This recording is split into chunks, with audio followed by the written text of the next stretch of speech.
好朋友不理我了，好朋友不理我了。你說得不對，你才不對，自以為是的家伙。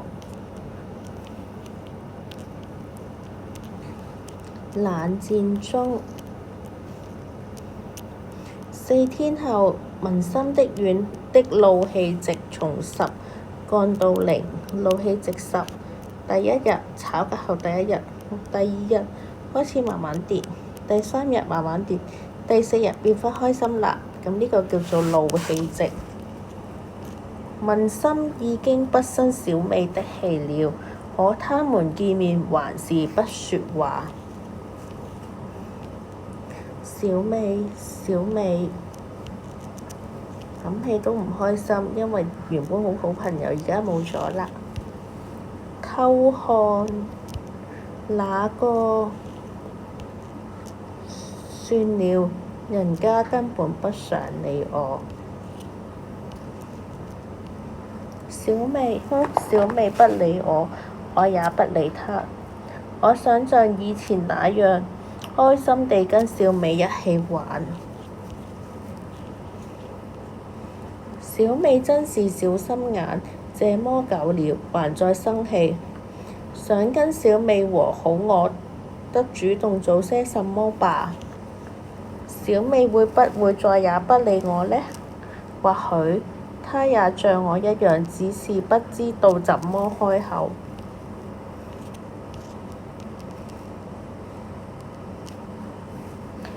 和周姑娘聊聊天，好朋友之間產生矛盾很正常，這本身就是朋友日常相處的一部分。有時候是因為其中一方做了讓對方生氣的事，有時候是因為兩個人的意見存在分歧，還有時候是因為存在誤會。關鍵是產生矛盾、發生衝突後，要如何修復關係，重歸於好。第一，承認錯誤，真誠道歉。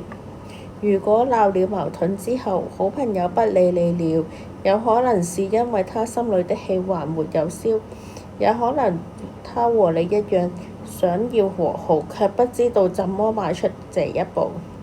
如果確實是你做得不對，那麼這時你就需要勇敢地承認錯誤，真誠地向朋友道歉。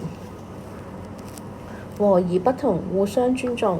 如果談不上誰對誰錯，只是因為你們意見存在分歧，那麼先調整你的情緒，冷靜下來之後，再去想怎麼跟朋友握手言和。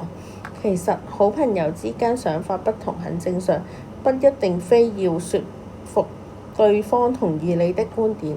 你可以選擇堅持自己的看法，同時也應當尊重朋友的想法。第三，主動打破僵局，解開心結。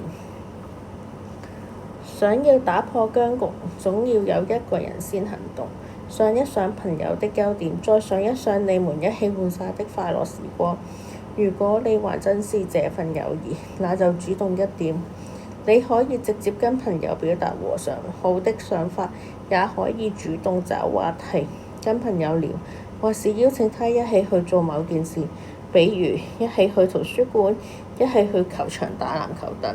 如果是誤會，也要跟朋友解釋清楚。你的坦誠和主動能夠讓朋友感受到你對這份友誼的重視，對方也會更容易解開心結，消除你們之間的隔閡。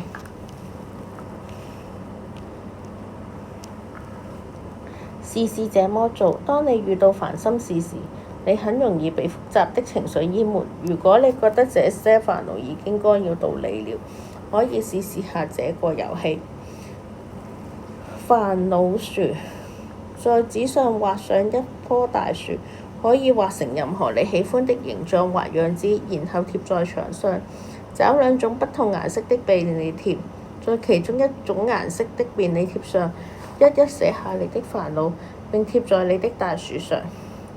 再在另一種顏色的便利貼上寫下你的願望或期待，把它們貼在對應的煩惱貼上。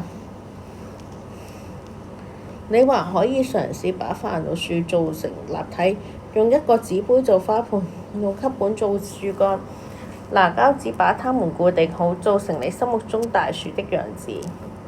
便利貼上所寫的內容：我的煩惱、我的願望或期待。想一想，還有什麼好辦法？當好朋友不理你時，你會有哪些感受和想法？此時你通常會怎麼辦？下一步你可以做些什麼？問題不只是一種解決方法，或許你可以找到更多適合自己的好辦法，嘗試把它們寫下來。